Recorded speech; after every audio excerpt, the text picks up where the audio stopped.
¿Me pueden confirmar si se ve bien o se escucha bien? Buenas tardes, ingeniero. Se ve bien. Ya, alguien me rayó mi presentación. Por favor, la persona que me la rayó, fíjense abajo en compartir ahí. La verdad. Le ruego, por favor, me saque la raya porque si no me embroma tanto trabajo que he hecho. No sé, la persona que me rayó, por favor, fíjense ahí. Ahí, ¿lo ven? Eso. Por favor, ¿me puede sacar la raya? Ingeniero, es que yo lo hice por error, pero el icono está atrapado y no puedo borrarlo. No sé si me salgo o cómo hago. No, lo que yo pido es que que la borre, por favor, porque si no me frega todo el trabajo que he hecho, ya queda con una imperfección tanto que me ha costado realizar este trabajo. Bueno, no importa, vamos, si puede me la borra, señorita, por favor, porque si no va a quedar en forma casi permanente la presentación. Le decía entonces que estábamos viendo el campo magnético y en el campo magnético habíamos visto que una carga móvil o una corriente genera un campo magnético, ¿ya? Establece un campo magnético cerca de donde se encuentra viajando la carga móvil. Y además el campo magnético ejerce una fuerza, ¿no?, sobre cualquier carga, pero mientras ella se encuentre en movimiento. Habíamos visto que el campo magnético se podía calcular, o mejor dicho, la fuerza que originaba un campo magnético sobre una carga móvil se podía calcular sabiendo la velocidad de la carga móvil y el campo magnético donde esa carga móvil se encontraba, y esa fuerza era perpendicular al plano que formaban la velocidad y el campo magnético, y además el sentido era tal cual, haciendo girar la velocidad respecto al campo magnético, regla de la mano derecha. Quiere decir que si la velocidad gira hacia el campo magnético, la fuerza F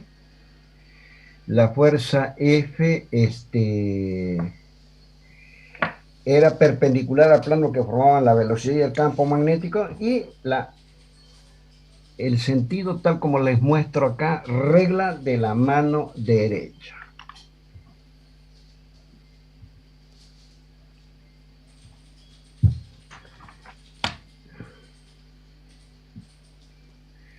Eso habíamos visto la clase pasada y podíamos calcular el vector campo magnético como, o mejor dicho, la fuerza sobre la carga móvil como el producto de la carga por la velocidad, por el campo magnético, producto vectorial. El producto vectorial es un vector. También habíamos dicho de que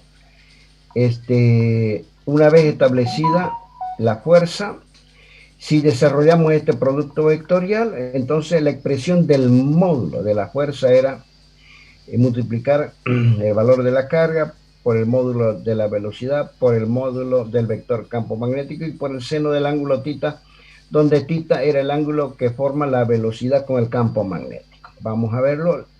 La velocidad con el campo magnético forman un ángulo θ. ¿Bien? Habíamos calculado las unidades de B y eran los Tesla, que son Newton, ampere a la -1, metro a la -1 es un Tesla. Habíamos también observado que las líneas de campo magnético, que el campo magnético trazaba sus propias líneas de campo magnético y siempre nacían, si es que yo tengo dos imanes permanentes del polo norte hacia el polo sur y ellas son cerradas las líneas de campo magnético y permanentemente son tangentes, ¿verdad?, al campo magnético. Es lo mismo que el campo magnético genera sus propias líneas y obviamente en ese caso el campo magnético será tangente ¿verdad? A la propia línea que él genera. Habíamos también hablado del flujo magnético, para lo cual definíamos el flujo magnético como la integral del campo magnético por un pequeño diferencial de área, Si integrábamos a toda la superficie, entonces podíamos hacer la integración hacia toda la superficie y obtener el flujo. El flujo era un escalar.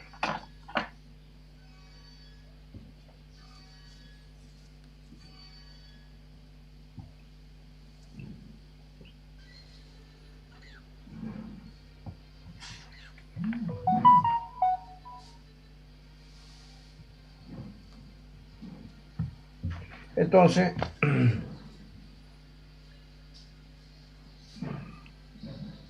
el flujo va a ser igual al producto escalar, la integral quiere decir que va a estar extendido a toda la superficie del producto escalar entre el campo magnético y el vector representativo del área diferencial de área, y si desarrollamos este producto escalar era igual a B por A por el coseno del ángulo θ, el diferencial de phi. Integrado me va a dar el flujo. Y habíamos visto que el flujo será máximo si es que el campo magnético entra en forma perpendicular a la superficie. Y será cero si el campo magnético es permanentemente paralelo a la superficie. Y las unidades del flujo magnético eran los Webers. Son Tesla por metro cuadrado el Weber. Tesla por metro cuadrado era el Weber. Por último, habíamos visto la fuerza sobre un conductor. Dado un conductor por el cual circula una corriente, hay cargas en movimiento, entonces sobre el conductor se genera una fuerza de origen magnético. Vuelvo a repetir, yo tengo un conductor como el celeste, en el cual hay un campo magnético entrante al monitor de su computadora, a la pantalla de su celular. La velocidad es la velocidad de la carga es paralela al eje X. El conductor tiene una longitud tal como L y se podía calcular la fuerza que genera el campo magnético sobre todas las cargas en movimiento, lo que es lo mismo sobre el conductor, y era el módulo de esa fuerza era I por L, o sea, el valor de la intensidad eléctrica por la longitud del conductor por el campo magnético.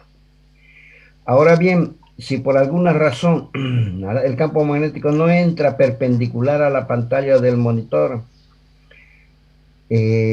sino formando un ángulo cualesquiera, la verdad, con el eje X, en ese sentido, entonces podíamos calcular la fuerza como I multiplicada por el producto escalar entre L y diferencial de B, o lo que es lo mismo, producto vectorial, lo mismo el módulo de I por el módulo de L por el módulo de B por el seno del ángulo θ, donde el ángulo θ es el ángulo que forma B e I.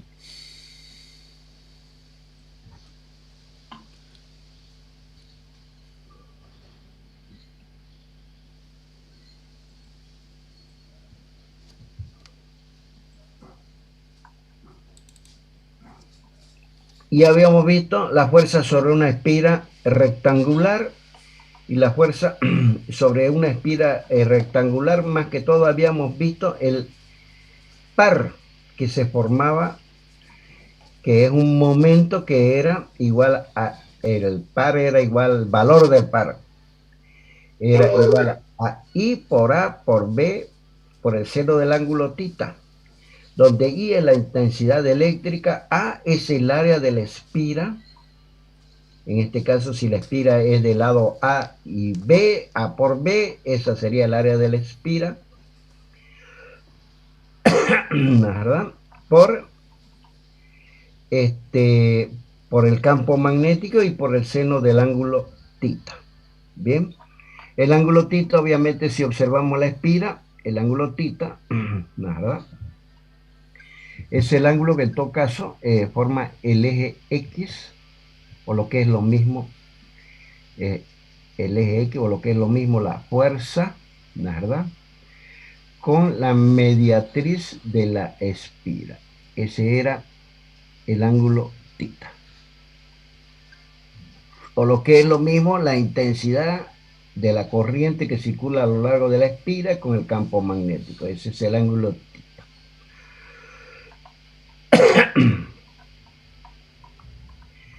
Y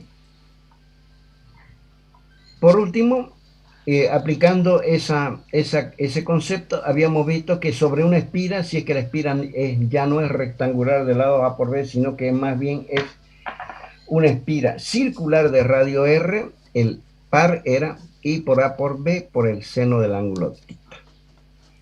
Bien, en este caso el área es pi por R cuadrado, el área de cualquier círculo es el multiplicar pi por el radio al cuadrado. Entonces si reemplazo acá me va a quedar que lambda era pi por I por B por R cuadrado seno del ángulo tita. Ahora vamos a admitir los últimos dos. Joyce, no sé quién será, y Vaqueros, ya lo tengo anotado a Vaqueros.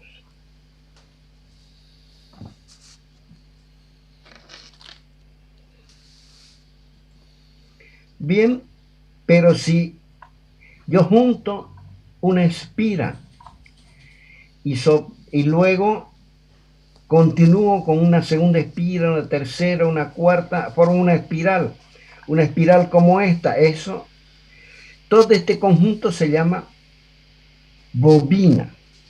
O sea, varias espiras, una a continuación de las otras, se llama bobina. Pero si el eje de esta bobina es lineal, si yo trazo una recta por los centros de cada una de las espiras, y las espiras tienen el mismo radio y están una a continuación de otra, tal como están viendo en la figura, tal como la espiral del cuaderno, entonces esa espira recibe el nombre de solenoide. O sea que un solenoide es una espiral como la del cuaderno que ustedes traen para hacer sus anotaciones. ¿Verdad? Donde hay una continuidad eléctrica entre todas las espiras, es decir, que si entra una corriente o una carga por un extremo, debe salir por el otro extremo. Porque todas ellas están conectadas una a continuación de otra. Entonces, en ese caso, si es que el solenoide tiene n espiras, vuelvo a repetir, el solenoide en este caso tiene n espiras. Aquí tiene 1, 2, 3, 4, 5, 6, 7, 8, 11, 12, 13, 14, 15, 17 espiras tiene. En ese caso, se dice que el solenoide tiene n vueltas o tiene n espiras. El valor de cada una de ellas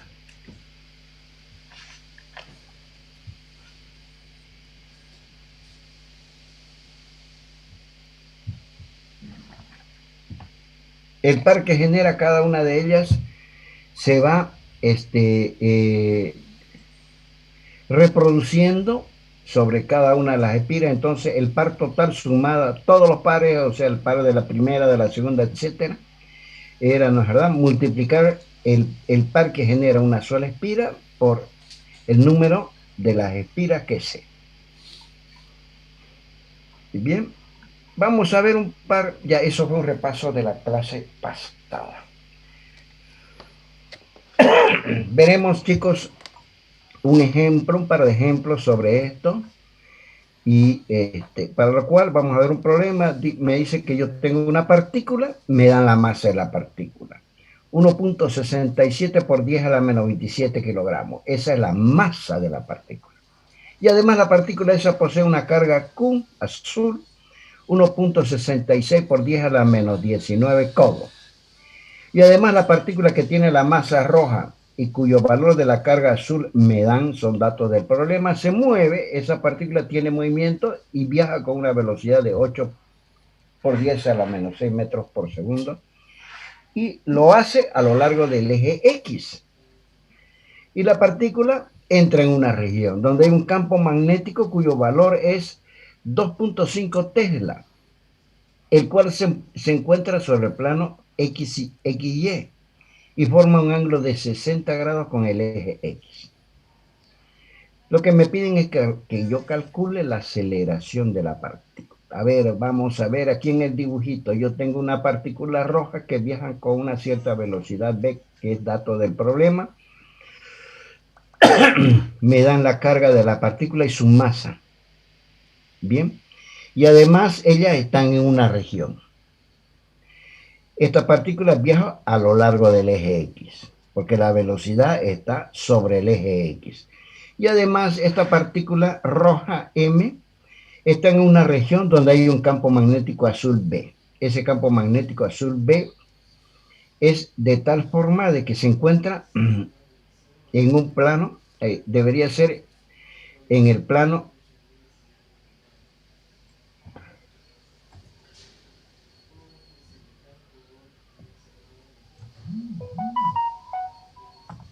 ZY, ZX, perdón.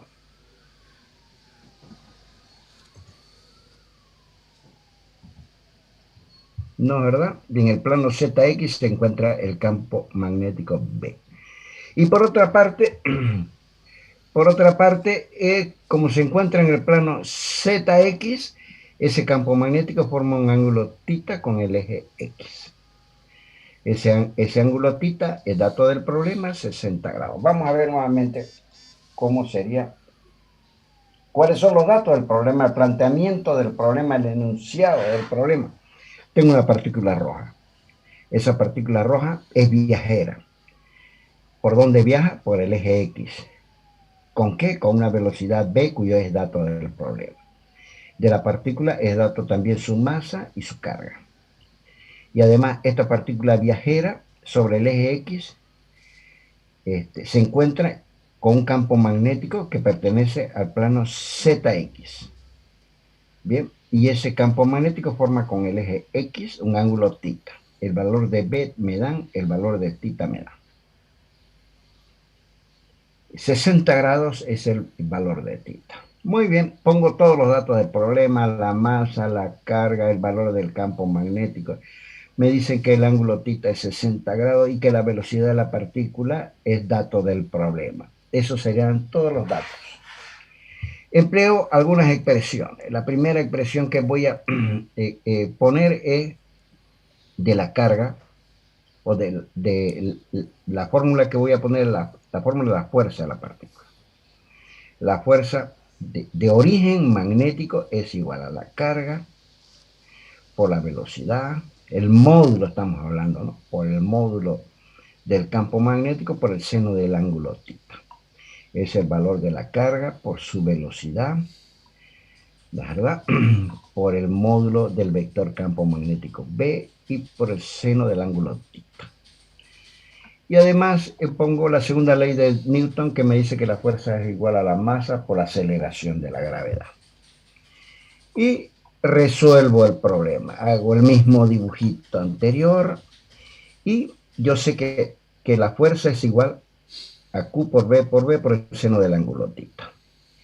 Todos son datos del problema. La carga es dato del problema, la velocidad también, el valor del campo magnético es también y el valor de θ es también. Me da que la fuerza de origen magnético 27.52 por 10 a la menos 25 newton. Y además yo planteo que la segunda ley de Newton que me dice que la fuerza es igual a la masa por la aceleración. Muy bien, y despejo la aceleración. Ya yo calculé la fuerza que es 27.52 por 10 a la menos 25 newton y calculo el valor de la aceleración, 16.47 metros sobre segundo. Bien, y con eso está resuelto el problema. Porque ¿qué era lo que me pedían? Me pedían que yo calcule la aceleración de la partícula. Perfecto. Para conocer la aceleración de la partícula debo conocer la fuerza de origen magnético que el campo magnético genera sobre la partícula roja para que ella adquiera una cierta velocidad v, cuyo dato me han dado. Y entonces, conocida la fuerza que arrastra la partícula, yo puedo aplicar la segunda ley de Newton, ¿no es verdad? Fuerza igual a masa por aceleración, de donde calculo la fuerza de origen magnético porque conozco todos los datos para poder calcularla, y de esa manera, ¿no es verdad?, despejo la aceleración, fuerza sobre masa, la fuerza la calculé, la fuerza de origen magnético que arrastra la partícula y que le va a comunicar la aceleración a, dividido su propia masa, y me da 16.47 metros sobre segundo. Ese sería un problema. Bien, otro problema que podemos quizás plantear es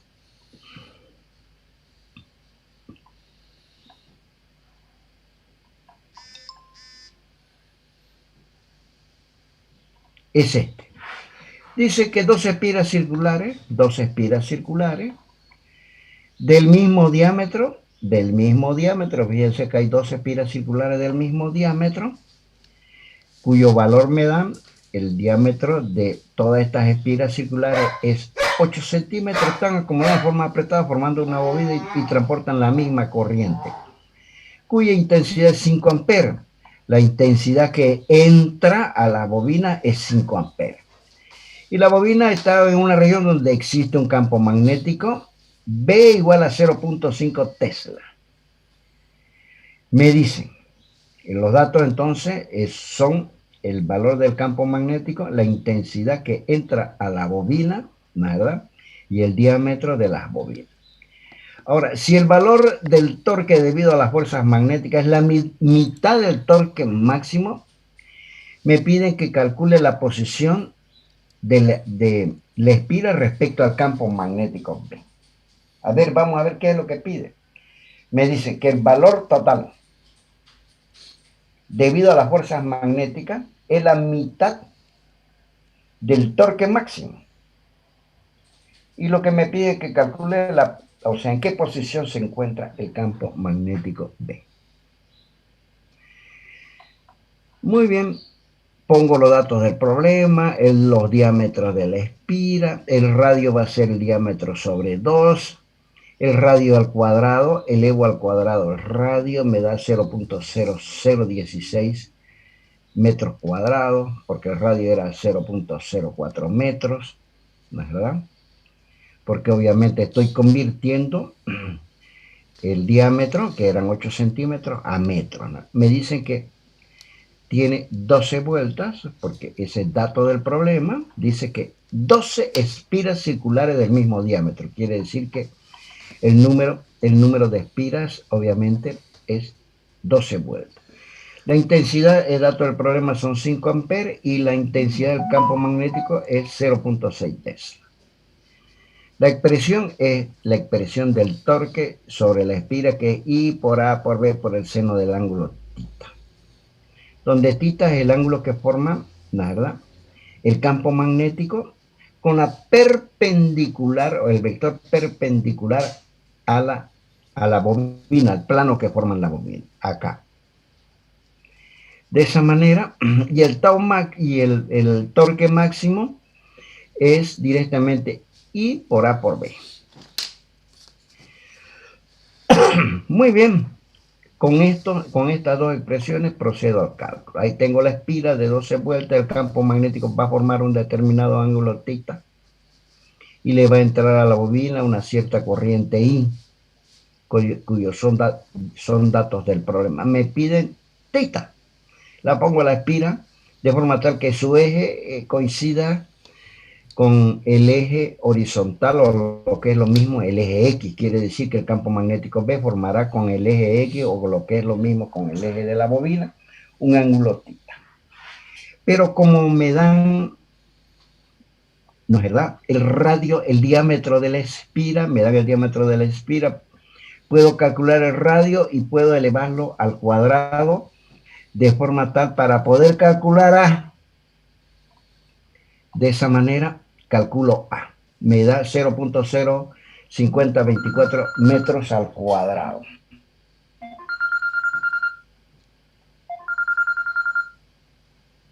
Niña,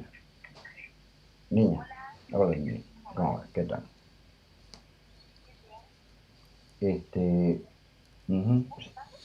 Sí, estoy dando clase niña, pero ¿qué me decía?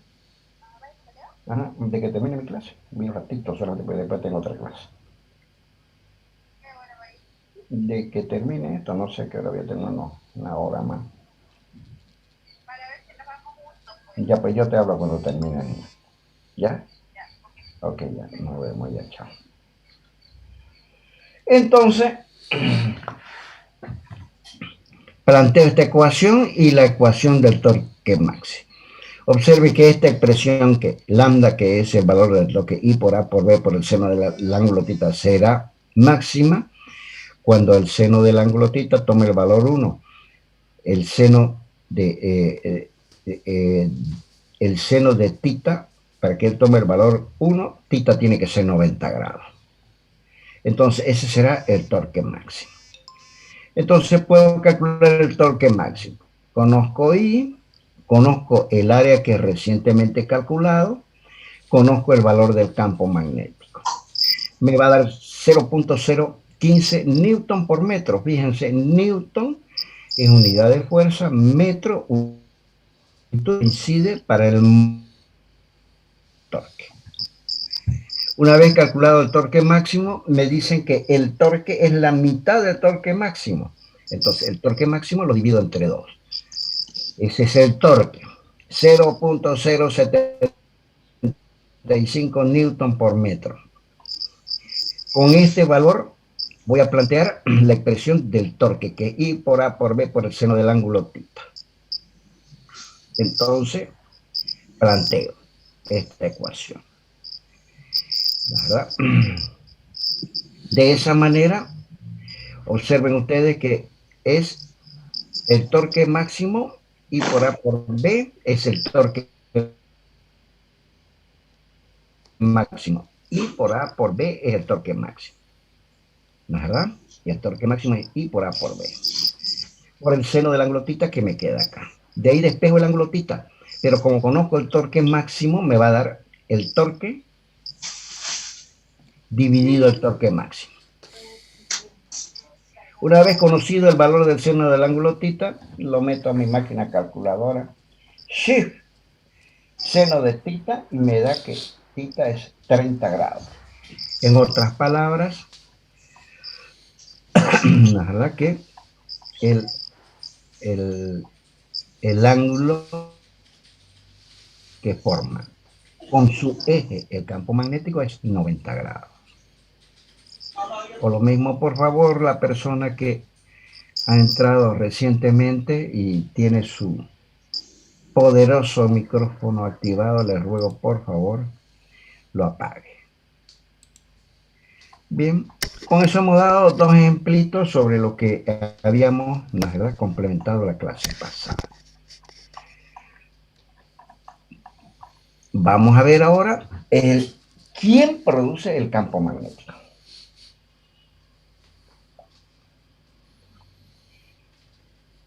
Vamos a ver quién es el responsable de producir un campo magnético. Hasta ahorita habíamos visto las fuerzas que producía sobre una carga móvil un campo magnético.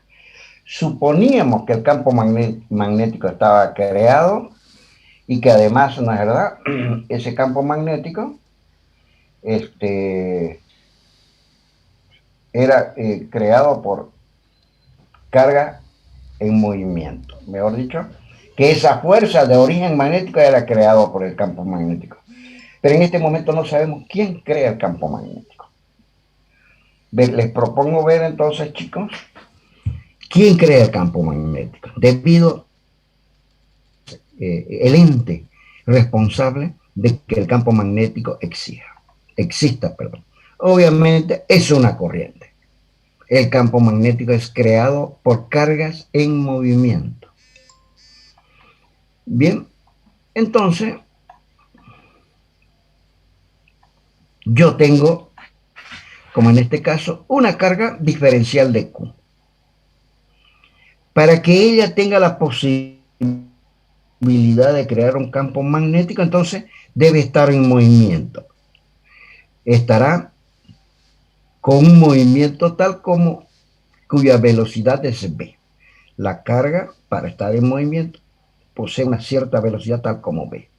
Y deseo calcular el campo magnético a un punto P, distante a una distancia r de la carga en movimiento. Bien, a ver, vamos a plantear nuevamente el problema. ¿Qué es lo que yo poseo? Una carga, como la azul, cuyo valor es diferencial de Q. Para que ella tenga la posibilidad de crear un campo magnético, debe viajar con una cierta velocidad v. ¿Qué es lo que deseo?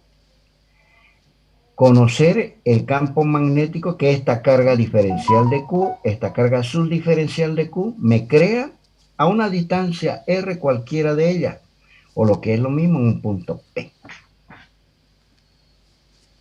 La experiencia, y esto es fruto de mucha investigación y mucha experiencia, nos ha dicho, nos ha alumbrado de que la carga Q crea un campo magnético en un punto P, y ese campo, que lo voy a llamar diferencial de B,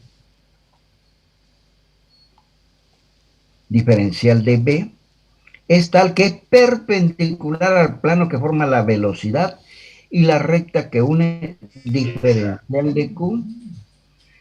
Por favor, la persona que entró tiene su micrófono activado.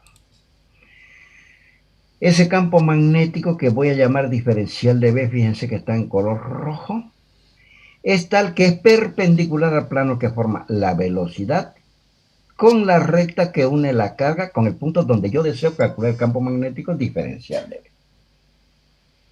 Esa es la primera condición.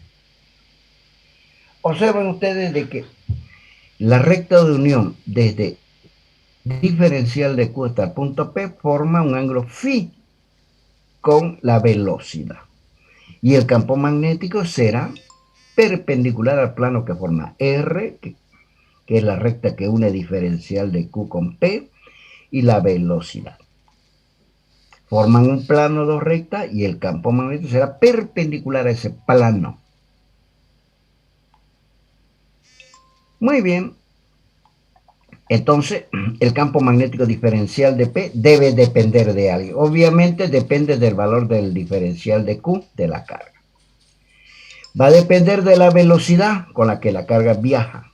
Y va a depender de la distancia entre la carga y el punto donde yo deseo calcular el campo. De esas tres variables depende el diferencial de B, vuelvo a repetir, depende de la velocidad, del valor de la carga, que viaja con una cierta velocidad v, y de la distancia entre la carga y B. El punto donde yo deseo calcular el diferencial de B. Y además este diferencial de B debe ser perpendicular al plano que forma R y la velocidad. Y obviamente va a depender de este ángulo φ, el ángulo que forma la velocidad, con la recta de unión entre la carga que viaja y el punto P. Bien, de eso va a depender el campo magnético.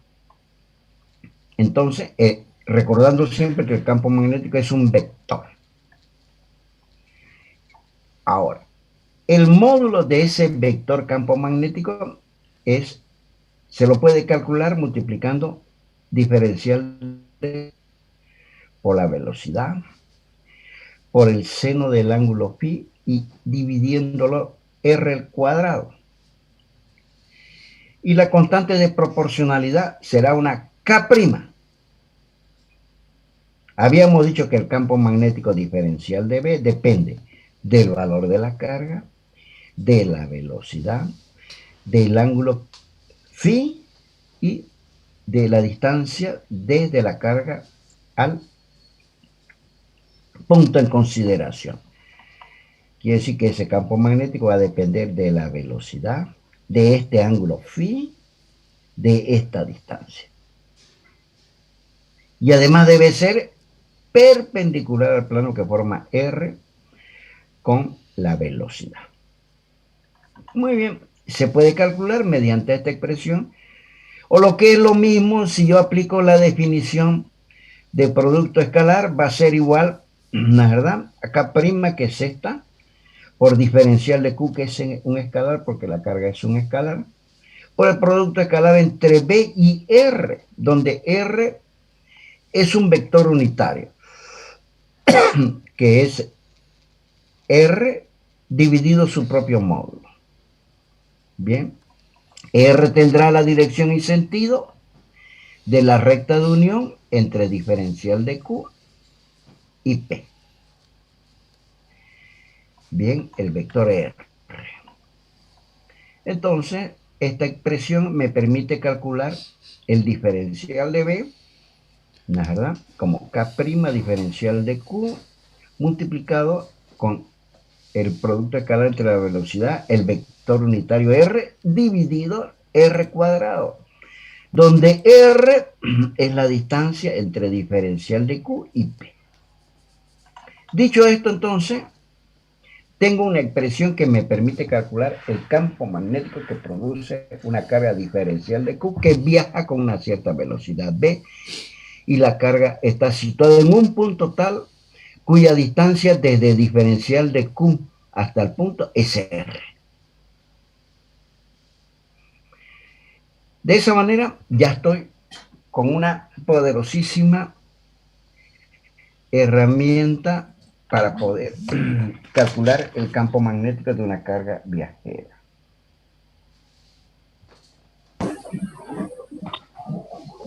Muy bien, Castillo, por favor apague su micrófono. Gracias. Entonces puedo despejar K' para saber sus unidades. Si yo mando todo abajo acá, voy a mandar a dividir al diferencial de B, diferencial de Q, la velocidad, y voy a mandar a multiplicar al numerador R cuadrado. Aquí despejé, ¿verdad? Del diferencial de P, despejé K'.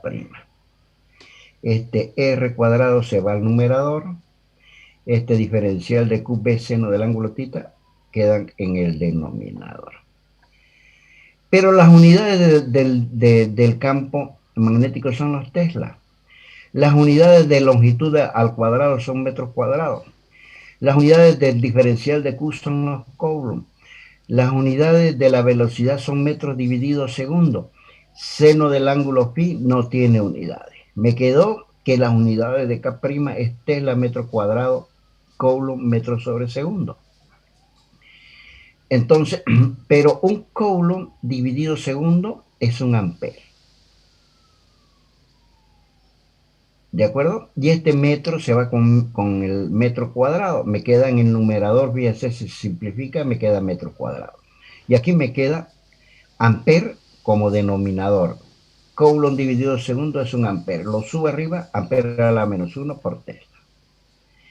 Quiere decir que el valor de las unidades de K' son, y eso lo tienen que traer en su formulario, son Tesla, ampere a la menos 1 metro. Y ustedes saben que toda constante de proporcionalidad depende del sistema de unidades elegido. Pero nosotros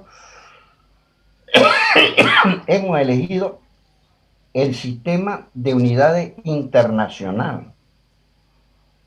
Bien, el sistema SI. Siempre hemos trabajado con eso. Y para ese toma el valor de 10 a la menos 7. Entonces, el valor de K' es 10 a la menos 7. Las unidades de K' son Tesla, ampere a la menos 1 metro. Esto lo tienen que traer en su formulario, que K' es 10 a la menos 7, 10 a la menos 7,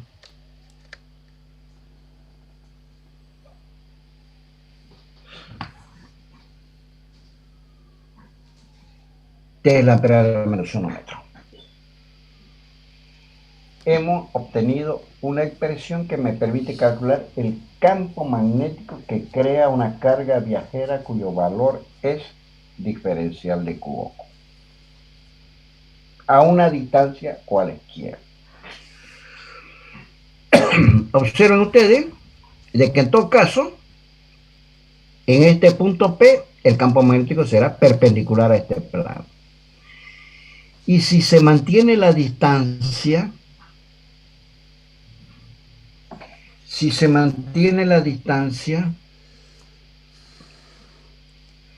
¿no es verdad? Respecto a la recta que tiene la velocidad, y si trazo un plano perpendicular a B, manteniendo siempre la distancia P, o lo que es lo mismo, si P estuviese siempre a la misma distancia de B, entonces el campo magnético trazará una línea de campo magnético que en todo caso es perpendicular a la velocidad. Y el campo magnético siempre será tangente a su línea de campo magnético. Quiere decir que las líneas de campo magnético que traza diferencial de B, en este caso es una circunferencia, una curva cerrada. De esa manera puedo calcular fácilmente el diferencial de B si es que yo puedo integrar a lo largo de, obviamente, de toda la curva. Ya sé las unidades de K. 10 a la menos 7 Tesla per a la menos 1 metro. El valor de K'. Pero muchos autores ponen que K' es igual a mu0 sobre 4pi porque muchos de los problemas son problemas simétricos. Entonces, donde entra pi, entonces le dan a K' mu0 sobre 4pi, entonces de aquí puedo calcular el valor de mu0 mandando 4pi a multiplicar a K'. Será como K' es 10 a la menos 7 Tesla per a la menos 1 metro, si mando acá a multiplicar a K', será el valor de K' por 4pi, el valor de mu0. Ya tienen una forma de cómo. Mu0 es 4pi por 10 a la menos 7 Tesla per a la menos 1 metro. Ese valor también tienen que traerlo obviamente en su formulario. Bien, veremos entonces el campo magnético de un elemento con corriente. Aquí era solamente una carga la que generaba el campo magnético. Ahora, si yo tengo un conductor, ¿no es verdad? Yo tengo un conductor, entonces habrán varias cargas y la suma de cada uno de los diferenciales de B, si son muchas las cargas, será la suma de cada una de las cargas. Vamos a llamar diferencial de Q la suma de todas las diferencial de Q pequeñas, ¿verdad? De todas las diferencial de Q pequeñas. Voy a llamar diferencial de Q a la montonera de carga. Bien. De todas las cargas, un elemento de longitud de L del conductor. Y va a circular, o sea, una corriente, porque cada una de las cargas posee una cierta velocidad V. La expresión vectorial, en todo caso, del campo magnético será diferencial de B igual a mu0 sobre 4pi I por diferencial de L por R sombrerito, que es un vector, dividido R cuadrado. Pero para que encontrar el valor total debo integrar esto. La integral del diferencial de B es B. Mu0 sobre 4pi puede salir fuera de la integral porque son constantes. Y me queda por último que B es mu0 sobre 4pi por la integral de I diferencial de R en producto vectorial con R sombrerito dividido en el cuadrado. Esta se llama ley de Biot. En realidad es una ley que solamente me sirve para poder posteriormente deducir otras expresiones. Pero obviamente la ley de Biot es impráctica. No sirve para los efectos de cálculo, simplemente me sirve para los efectos deductivos de otros conceptos, que enseguida vamos a echar mano de ellos. O sea que el módulo de esto ¿no es verdad? Que es el módulo de esta de acá, el módulo, porque aquí yo tengo un producto vectorial diferencial de B. Es un vector. El módulo de esta es un 0 sobre 4 pi i por el diferencial de L y por el ángulo que forma y diferencial de L en función del ángulo tita, por el seno del ángulo tita dividido R cuadrado.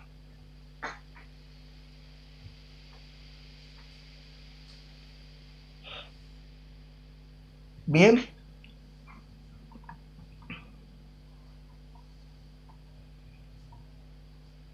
Ahora vamos a ver el campo magnético que produce un conductor rectilíneo y largo. Aquí yo tengo un conductor como el negro, por el cual va a circular una cierta corriente I a lo largo del conductor. Y deseo calcular el campo magnético en un punto P. Ese punto P estará a una distancia cualesquiera de R, ¿verdad? De un pedacito de conductor diferencial de L que yo he tomado. Tomo del conductor por el cual circula una corriente de intensidad I, un pedacito de conductor diferencial de L. Y deseo calcular el campo magnético que me produce el diferencial de L o la corriente I que circula a lo largo del diferencial de L, un pedacito de este conductor infinitesimal a una distancia R. Ya yo sé. Si la corriente es esta, paralela al eje Y, ¿no es verdad? Ya yo sé que el campo magnético diferencial de B será perpendicular al plano que forma la corriente con I, o lo que es lo mismo la velocidad de la carga que es a lo largo del conductor, o lo que es lo mismo la carga viajera que es a lo largo del conductor, con la distancia desde el diferencial de L hasta el punto P, perpendicular al plano que forman L y la intensidad de la corriente que circula a lo largo del conductor. Voy a calcular el diferencial de B. Para lo cual uso la ley de Biot que me dice que diferencial de B, esta es la ley de Biot. Diferencial de B mu 0 sobre 4 pi y diferencial de L en producto vectorial con R sombrerito dividido R cuadrado, que la tengo acá. Nada más que desarrollada ya en el producto este sería el módulo del diferencial de B. ¿No es verdad que es esta expresión, observen ustedes, esta? Diferencial de B, el módulo del vector diferencial de B mu 0 sobre 4 pi y diferencial de L, seno del ángulo tita dividido R cuadrado. Voy a echar mano a esta, que era el módulo de esta expresión. De esa manera, entonces, echo mano a esa expresión y empiezo a trabajarla. La tangente del ángulo phi va a ser A sobre L. A ver, vamos a ver quién es phi. Este es phi. Es el ángulo que forma el conductor con la recta de unión desde el diferencial de L hasta P. La tangente de este triángulo rectángulo, ¿no es verdad?, es cateto opuesto dividido cateto adyacente. A dividido L. A dividido L. El seno del ángulo phi va a ser A dividido R, la hipotenusa. Cateto opuesto dividido la hipotenusa.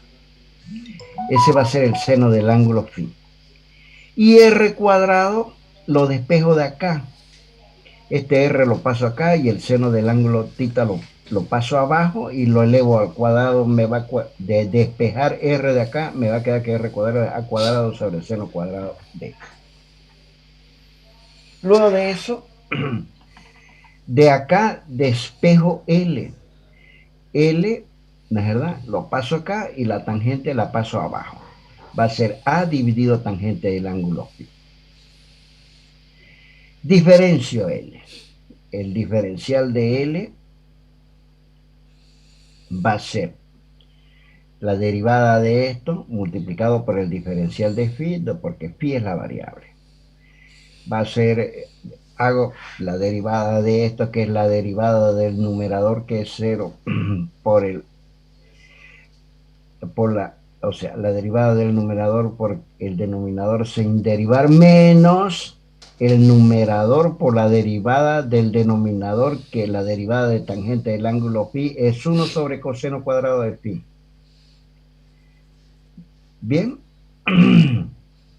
Dividido el denominador elevado al cuadrado, tangente de phi elevado al cuadrado, todo multiplicado por el diferencial de phi, porque estoy encontrando el diferencial de él. Ustedes saben muy bien el cálculo 1 y saben diferenciar y saben resolver ecuaciones diferenciales. Esto para ustedes es pichar. Entonces, lo voy a trabajar. A sobre coseno cuadrado phi, y la tangente al cuadrado, por definición de tangente, es seno dividido coseno elevado al cuadrado de seno cuadrado sobre coseno al cuadrado, y este diferencial de phi es ese. Y aquí simplifico, observen ustedes, los cosenos se van a ir, me va a quedar a sobre seno cuadrado por el diferencial de phi. Quiere decir que el diferencial de L, ¿no es verdad?, que va a ser igual a sobre seno cuadrado por el diferencial de phi. Pero yo tengo la expresión general, que es mu 0 sobre 4pi, y diferencial de L, que ya la calculé, por el seno del ángulo phi dividido R cuadrado. Voy a reemplazar este diferencial de L por el valor que yo saque. Reemplazo. En vez del diferencial de L, voy a poner A sobre seno cuadrado de phi diferencial de phi. A sobre seno cuadrado de phi diferencial de phi. Este seno de phi es este seno de phi. Este R cuadrado, la verdad, es el valor de R cuadrado. Vamos a ver cuánto vale R cuadrado. R cuadrado es A sobre seno cuadrado de phi. A sobre seno cuadrado de phi. 4pi sobre mu sobre 4pi es lo mismo. Y listo. Simplifico acá. Seno cuadrado se va a ir con seno cuadrado. La verdad, este seno va a seguir arriba nomás. La verdad, a cuadrado se simplifica con a, me queda a como denominador, menos 4, menos mu 0 sobre 4pi, continúa, y este diferencial de phi queda ahí. E integra. La integral del diferencial de phi, de diferencial de b, es b. Saco fuera de la integral, que es porque es constante mu 0 sobre 4pi, sale fuera de la integral. ¿No es verdad? Y voy a integrar entre 0 y pi. Voy a integrar entre cuando de phi vale 0 hasta cuando phi vale pi. ¿No es verdad? De esa manera voy a integrar entre 0 y pi de i seno de phi dividido a diferencial de phi. Pero si yo modifico los límites de integración, entre 0 y pi sobre 2 es el doble. Entre 0 y pi sobre 2, entre 0 y pi será la unidad, y entre 0 y pi sobre 2 será pues el doble. Por eso aparece este 2. Y practico, la verdad, la operación de integración y la de resolver esta integral. La integral entre 0 y pi sobre 2 de i diferencial de phi sobre a diferencial de phi. La verdad, esta i es esa i. Y la diferencial de esta i sobre a sale fuera de la integral. Me va a quedar la integral del seno de phi es coseno de phi entre 0 y pi sobre 2. Reemplazo los límites de integración y me da por último la expresión. Esta es la que vale. Que el campo magnético tiene un valor que es igual a mu 0 sobre 2pi por la integral entre i y a. O me he dicho, no por la integral, por el valor de i dividido a. Ese es el valor de ¿quién? Del campo magnético. ¿Que depende de quién? Depende de la intensidad I. ¿Y de quién más? De A. A ver, veremos qué es A. A es la mínima distancia, o lo que es lo mismo, la distancia desde el conductor hasta el punto P. La distancia entre una recta y un punto P, por definición, es la mínima distancia que existe entre el conductor y el punto P. Esa es A. En esta expresión de acá. ¿Y quién es? Y es la corriente que circula a lo largo del conductor. Fíjense cómo hemos simplificado. Hemos podido calcular. ¿Qué cosa? El campo magnético. ¿Dónde? En un punto P. ¿Dónde se encuentra el punto P? Situado a una distancia desde el conductor hasta el punto P, la mínima distancia. ¿Cómo calculo B? Si conozco la intensidad y conozco A. No necesito más nada. Esta expresión, perdónenme que se la remarque, que B es igual a mu 0 sobre 2pi y sobre A. Tráiganla en su copia. Pero el campo magnético es un vector, ¿no es verdad? Que va a trazar líneas de campo magnético.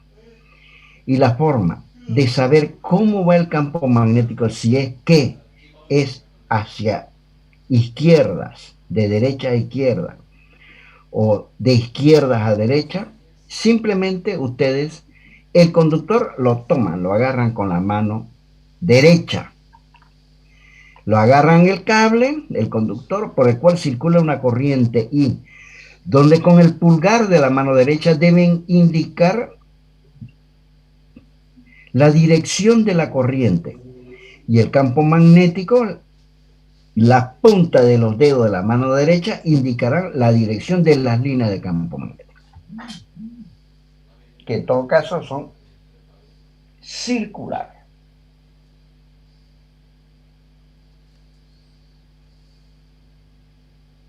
¿De acuerdo? En todo caso, las líneas de campo magnético son circulares. Vuelvo a repetir, esto es importantísimo. Y deben ustedes, fíjense, ¿cómo será en este caso el campo magnético? ¿Será en sentido antihorario o será en sentido horario si es que la corriente por un conductor café viaja de arriba hacia abajo? Toman, agarren ese conductor café ahorita con la mano derecha. Bien.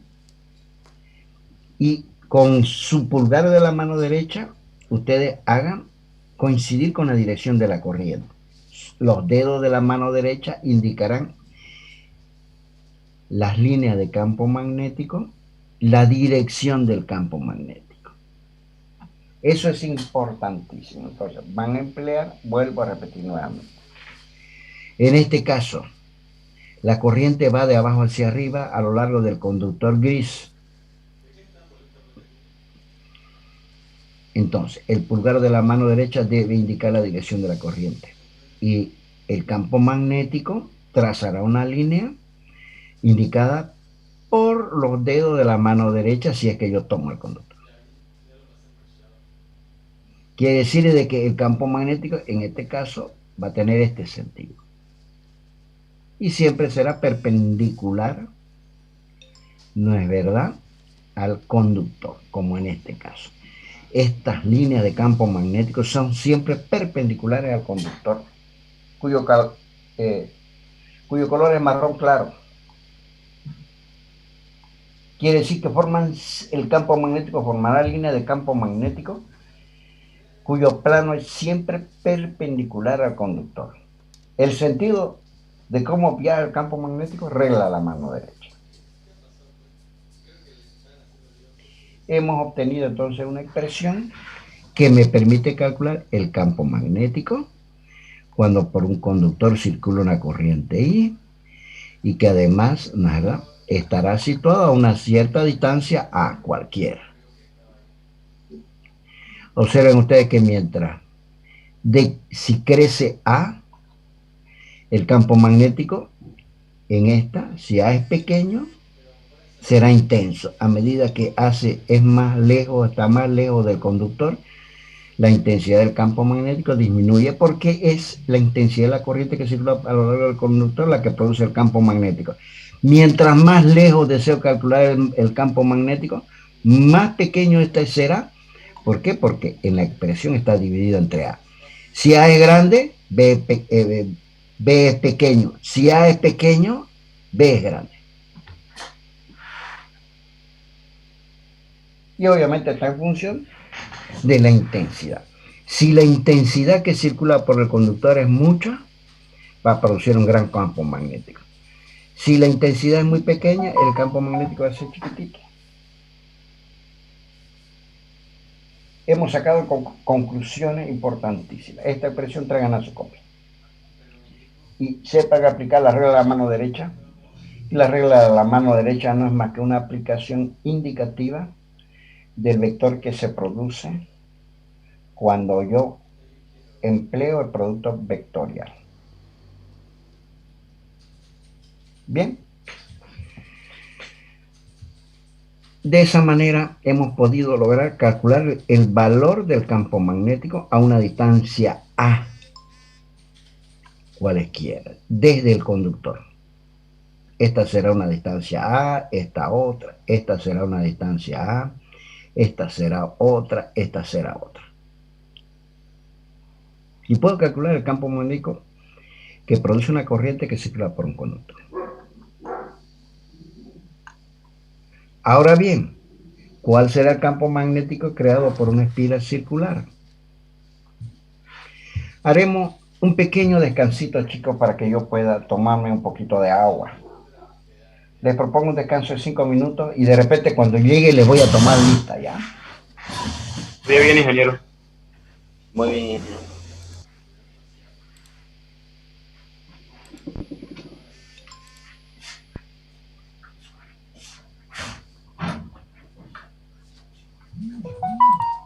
A ver, chicos, me están escuchando, ¿no es verdad? Sí, ingeniero. Ingenieros. Hagamos un pequeño versito más para ver esto, el campo magnético creado por una espiral circular.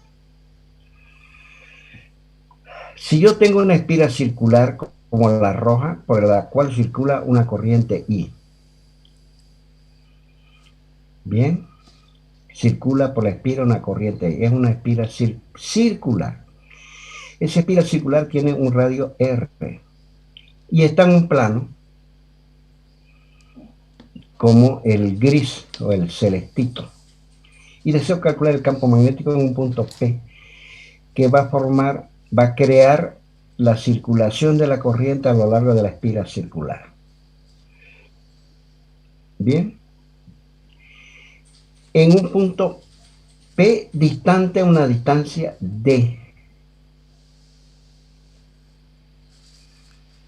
Desde el centro de la espiral por una perpendicular al plano formado de la espiral hasta el punto P, tal como D. Tomo un pedacito de espiral diferencial de L.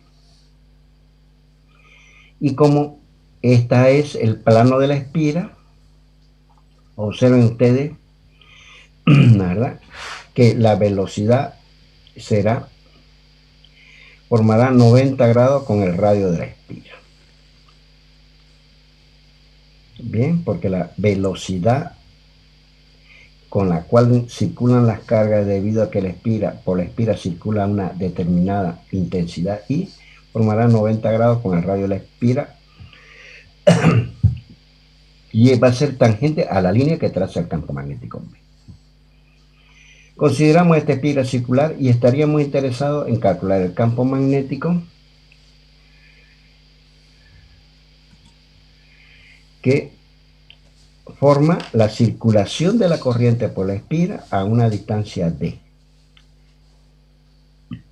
Tomo un diferencial de R, ¿verdad? Observen ustedes que la circulación de la corriente es antihoraria, contraria a la aguja del reloj. R será el radio de la espiral. D es la distancia desde el centro de la espiral hasta el punto P. D, tal como está mostrado acá. Y, ¿no es verdad? Y vamos a suponer de que el punto P está ubicado sobre el eje X. Este será el eje X. Vamos a tomar este como eje X. Y el eje X es, digamos, coincide con el eje de la espira. Muy bien. Dicho eso, entonces, diferencial de L es perpendicular a R. Observen ustedes. Diferencial de L, que es un pedacito de espira, es perpendicular al radio de R. Porque el diferencial de L está en el plano de la espira, y si está en el plano de la espira va a ser perpendicular al radio de la misma espira. Muy bien, planteo la fórmula que diferencial de B es un mu 0 sobre pi dividido R cuadrado. Y además, el ángulo phi es 90 grados, donde el ángulo phi es el ángulo que forma diferencial de L, ¿no es verdad? Diferencial de L con, ¿no es verdad?, la circulación de la corriente.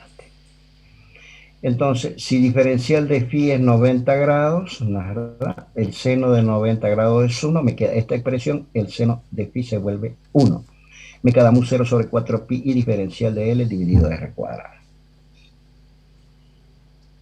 Bien, donde phi, ¿no es verdad?, es el ángulo que habíamos considerado. De esa manera, partiendo de esta expresión que diferencial de B es mu 0 sobre 4 pi y diferencial de L sobre R cuadrado, voy a descomponer este diferencial de B, lo voy a descomponer, ¿la verdad?, en según el eje X y según el eje Y. Una componente del diferencial de B según el eje X y otra componente del diferencial según el eje Y. Las componentes según el eje Y, si este es el eje X, el eje Y será perpendicular a, ¿no es verdad?, será perpendicular obviamente al eje X. Pero este diferencial de L va a producir un campo así a lo largo del eje Y. Pero el de abajo producirá un campo así. Quiere decir que las componentes según el eje Y se anulan entre sí. Me van a quedar solamente las componentes según el eje X. Esa componente según el eje X del diferencial de B la voy a llamar diferencial de B'. Bien. O sea, diferencial de B'. De esa manera, entonces, al anularse las componentes según el eje Y por la simetría, las componentes según el eje X del diferencial que he llamado diferencial de B', ¿no es verdad?, puedo calcularla multiplicando por favor, la persona que está hablando, anule, les ruego encarecidamente que anule el volumen de su micro. Va a ser multiplicado por el ángulo beta, ¿no es verdad?, por el ángulo beta, según el eje X. ¿De acuerdo? Si yo abato esto, diferencial de B', ¿no es verdad?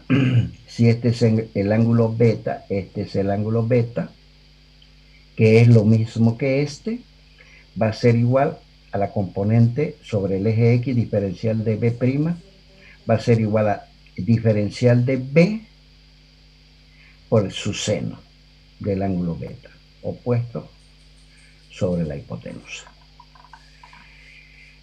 Dicho eso, entonces, multipliqué por el seno del ángulo beta. Pero el seno del ángulo beta es R dividido R pequeño. Vamos a ver el seno del ángulo beta. El seno de este ángulo es opuesto dividido hipotenusa. Es R mayúscula dividido la hipotenusa, cuyo valor es R.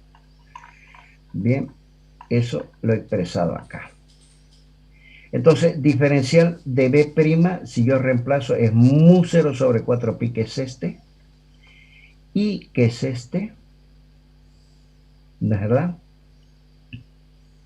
Multiplicado por el diferencial de L verde, que es este, pero seno de beta es R dividido R, entonces este R es este R, y R multiplicado por R cuadrado es R al cubo. Ya tengo la componente según el eje X, que es la única que vale. Debo integrar esta. La integral del diferencial de B' es la integral de lo que está a la derecha. Entre 0 y 2pi. ¿De acuerdo? Entonces, saco fuera de la integral lo que no me interesa. Mu 0 sobre 4pi. R también es constante. Mu 0 sobre 4pi sale fuera de la integral. Y circula la misma corriente. R sale fuera de la integral. Y R al cubo también sale fuera de la integral. Voy a integrar, ¿no es verdad?, entre 0 y 2pi, ¿no es verdad?, a R por el diferencial de L. 2pi veces R. Y de esa manera, ¿no es verdad?, y después de la integral del diferencial de L entre 0 y 2pi es directamente, ¿no es verdad?, entre 0 y pi es 2pi por R. ¿De acuerdo? 2pi por R. ¿No es verdad? Y de esa manera puedo calcular que B' es mu 0 sobre 2, ¿la verdad? Porque 2pi se va con 4pi, me queda 2 solamente, mu 0 es ese mu 0, i es ese i, R por R es R cuadrado y R al cubo. Pero calculo el valor de R. R, vamos a ver cuánto vale R. R, empleo Pitágoras, ¿verdad? Empleo Pitágoras para obtener el valor de R pequeño de la hipotenusa. Va a ser uno de los catetos al cuadrado por el otro cateto al cuadrado. ¿De acuerdo? Me va a quedar R cuadrado más D cuadrado a la 1 medio. Y R al cubo va a ser, como está aquí a la 1 medio, si elevo R al cubo va a ser a la 3 medio. Me queda por último, que esto es lo que vale, que B', el campo producido por una espira en un punto P, ¿verdad?, por la circulación de la corriente por la espira, va a tener un valor. Y ese valor es mu 0 sobre 2 i por R cuadrado dividido R cuadrado más D cuadrado a la 13 medios, que es reemplazando aquí. I es ese i, mu 0 sobre 2 es ese mu 0 por 2. R cuadrado es ese R cuadrado y R al cubo es R al cuadrado más D cuadrado, R pequeño, ¿no?, al cubo a la 3 medios. Esta es una expresión fundamental. Ahora, en el centro de la espira, cuando el punto P se encuentra en el centro de la espira, en ese caso D igual a 0. Si P lo voy acercando al centro de la espira, D se va achicando cada vez más y se convierte en 0. Entonces, puedo reemplazar acá. Anulo D cuadrado, ¿no es verdad?, y me va a quedar en el centro de la espira mu 0 sobre 2, mu 0 sobre 2, D cuadrado se anula, R cuadrado, con 2 se va el cuadrado del R cuadrado, ¿no es verdad? Observen acá, y, ¿no es verdad?, como el R me quedaría al cubo acá, al cubo, el R cuadrado con R al cubo, me va a quedar 1 sobre R. Este es el valor cuando el campo magnético es creado por una sola espira, cuando el punto P se encuentra en el centro de la espira. Estas dos expresiones son fundamentales. Les aconsejo también que las traigan en su formulario. Vuelvo a aclarar. Cuando yo deseo calcular el campo magnético en el centro de una espira, si por ella circula una corriente I, esta es la expresión. Mu 0 I sobre 2 veces R, donde R es el radio de la espira. E I es la intensidad de la corriente que circula por el largo de la espira. Ahora, si quiero calcular a una distancia D, desde acá hasta acá, entonces la expresión es esta. Mu 0 sobre 2 IR cuadrado, donde R es el radio de la espira, R cuadrado más D cuadrado elevado a la 3 medias. Esas dos expresiones son expresiones fundamentales, chicos, que deben traerla en su formulario cuando den su segundo examen. Ahora bien, si en vez de ser una espira son 5, 10, 20, 30, 50, N espiras circulares, esa N espira va a ser la suma de la primera más la segunda más la tercera más la N espira. El valor ¿verdad?, será multiplicado por N, si es que es este caso. Si hay muchas espiras apretadas, por las cuales circula una corriente I, y el número de espiras es N, bastará multiplicar la expresión de una sola espira por el número de espiras. Este será el caso cuando circula una sola, la corriente por todas las espiras, por todas las N espiras.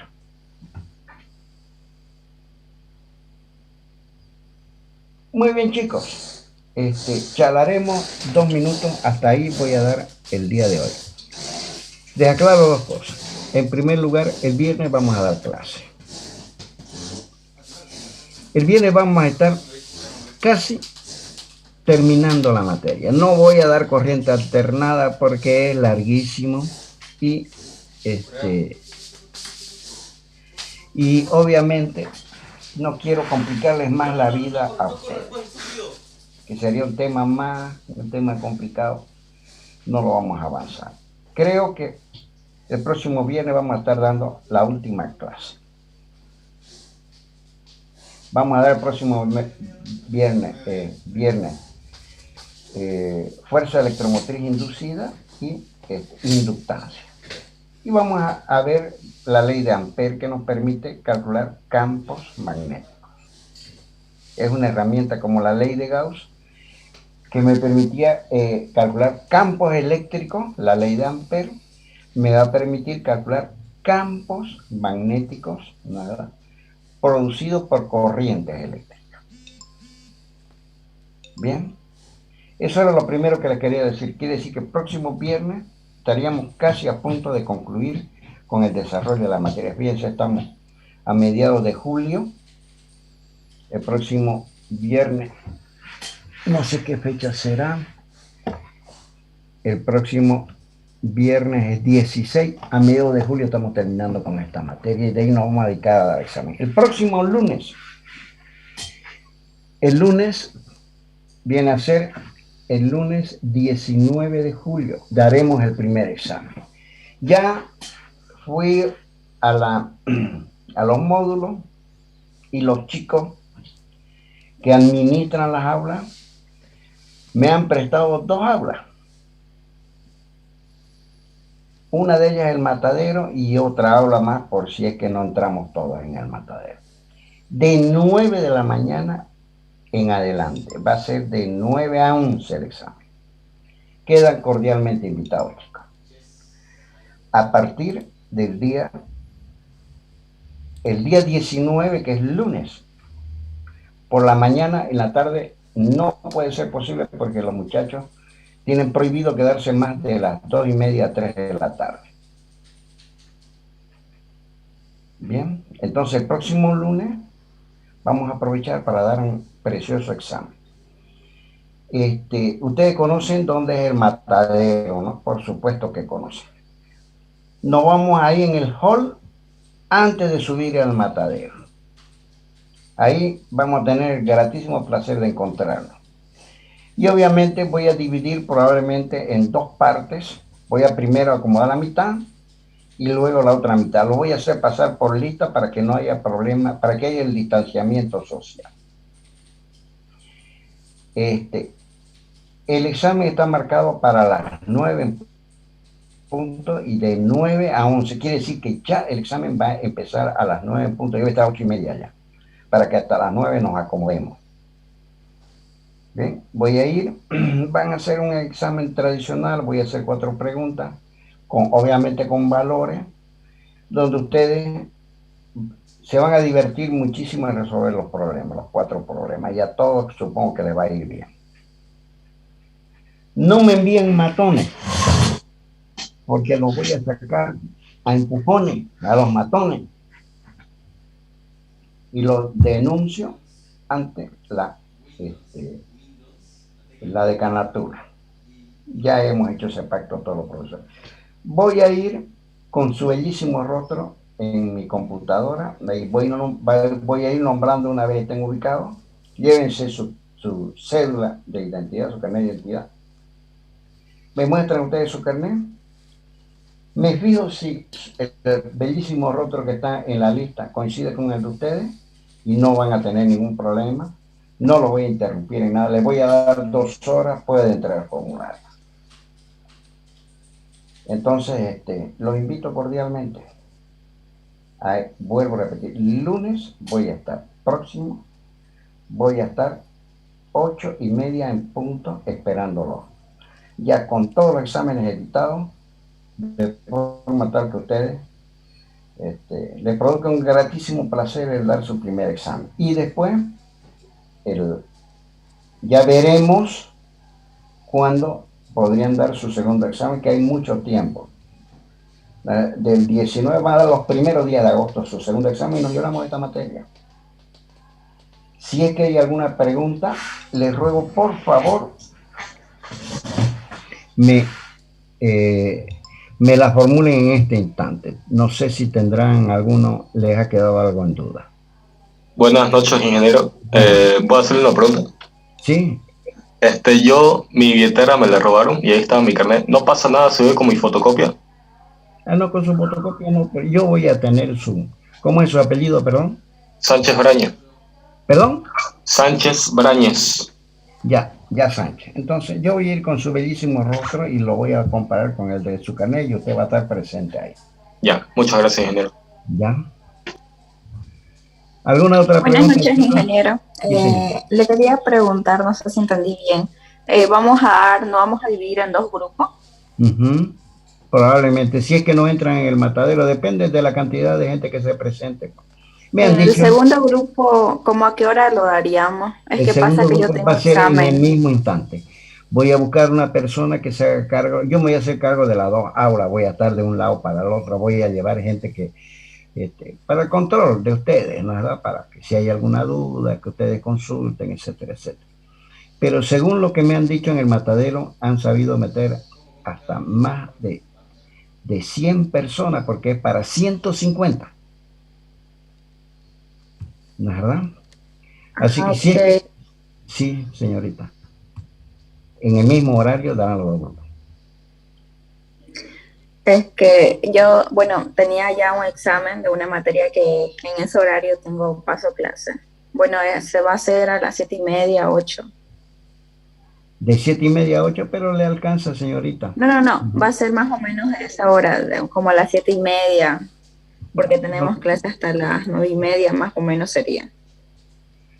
Pero no sea problema, señorita. Si es que usted no puede dar el examen ese ratito, yo le tomo por Zoom. ¿Se da cuenta? Por Zoom, ¿cómo sería? ¿Así ejercicios o teoría oral? No, por Zoom yo planteo un problema sin valores, ¿me entiende? Le pongo una montonera de fórmulas. ¿Cuál elegiría usted empezando para resolver este problema? Tal fórmula. ¿Qué es esto? ¿Qué es lo otro? ¿Qué es esto? ¿Qué es lo otro? Le interrogo sobre la fórmula porque si usted no sabe los términos de la expresión que va a utilizar, no puede alimentarla. Luego de eso, y es como yo he tomado al resto de los muchachos, luego de eso, ¿qué es lo que hago? Lo interrogo sobre el problema. ¿Cómo resuelve el problema? ¿Por qué es este gráfico sí? ¿Por qué es este gráfico allá? ¿Por qué es este vector acá? Eso. 15 minutos me demoraría con usted, pero multiplique 15 minutos por 115, ¿cuánto es eso? Por 100 nomás, que supóngase que se presenten 100, son 150 minutos. O sea que en una hora yo tomaría solamente a 2. Por eso en los 12 metros pasados me ha llevado una semana solamente a tomar un examen, estando yo sentado de las 8 de la mañana hasta las 8 de la noche. Uno por uno les he tomado. Y yo me doy cuenta inmediatamente si la persona conoce o no conoce. No tengo ningún problema si es alguien que tiene un inconveniente que no lo puede resolver, yo lo tomo por Zoom. Pero mientras sean 5 o 6, digamos, no lo voy a tomar a todo en conjunto. Uno por uno yo tomo. Y ahí nomás le digo su nota. Y si usted, y la justifico, le digo, le estoy poniendo tanto porque usted falló en esto, en esto, en esto, en esto, en esto. ¿De acuerdo? De acuerdo, ingeniero, gracias. Así que haga el esfuerzo si es que le conviene más dar clase presencial. ¿Quién más? Ingeniero, disculpe, ¿será que nos podría mandar o dar indicaciones sobre cómo llegar al matadero? La verdad es que nunca pude conocer esa aula. Señorita, es el aula que está en el edificio de tecnología arriba, en el último piso. Aula 222, muro 25. 225. Tercer piso, creo, cuarto. Ustedes me van a esperar ahí en el 225 a la entrada, hay una sola entrada. Ahí está en el hall, antes de subir las escaleras. De ahí lo voy a hacer subir por lista. ¿De acuerdo? ¿Alguna otra pregunta más? El documento restante, ingeniero, también nos lo va a pasar, ¿no? Para poder hacer el formulario para el segundo parcial. Los documentos restantes, señorita, son para el segundo examen y obviamente se los voy a pasar, pero ahorita no se los paso porque se van a confundir. Yo prefiero que ustedes se concentren en la primera información que les he pasado. Ingeniero, ¿y el examen por Zoom qué día sería? ¿Capacitores, ingeniero? ¿Perdón? Hasta capacitores, ingeniero. Hasta capacitores inclusive. Hasta capacitores, ingeniero. Inclusive. Ingeniero, ¿el examen por Zoom qué día tomaría? No lo sé, pues, porque no sé la cantidad. Yo se imagina, estoy tomando exámenes seguidos. Yo doy materia para electromecánica, 3 materias que son de quinto, sexto y 10º semestre. ¿No es verdad? Entonces, pero vamos a encontrar un lugar. Si son 4 o 5, media mañana me lleva, pues. O sea, no representa para mí, digamos, algo contundente como es tomarle a 115 por Zoom. ¿Me van a entender? Yo le paso un mensaje, pues. Yo voy a saber. De todas maneras, tienen que ir a manifestar. No es que después de cuando ustedes aparezcan me pasen un mensaje y me pidan que yo voy a tomar. Para eso tenemos un grupo, chicos. Solamente al que aparezca ahí justifique que no puede dar el examen. Que tampoco voy a permitir, me justifique claramente y con prueba que no puede dar ese examen. Porque si no van a querer que todo le tome por Zoom, pues. Y le digo por Zoom, ya he visto por lo que yo he experimentado, es mucho más contundente que por un examen presencial del cual ustedes están perfectamente acostumbrados. Porque llevan ahí en Zoom no hay formulario, nada. Porque yo lo estoy mirando, yo paso mi imagen, ustedes están con su imagen. Y ustedes tienen que mirar a la cámara y yo les paso todas las expresiones ahí. Toditas las expresiones les paso. Y ustedes verán cómo eligen y justifican cuál de ellas van a emplear. ¿Alguna otra pregunta, chicos? Ya para ir cerrando la reunión. Todo claro, ingeniero. ¿Todo claro? Muy bien, chicos, entonces nos vemos el viernes. Damos clase. Y el lunes ya nos dedicamos a sufrir con el examen. El viernes va a ver si es que hay alguna duda, la vamos a aclarar. ¿De acuerdo? Hasta luego, ingeniero. Bueno, muchas gracias. Me voy a salir fuera de la reunión. Voy a considerar que todos ustedes están presentes. Hasta luego, ingeniero, gracias. Hasta luego.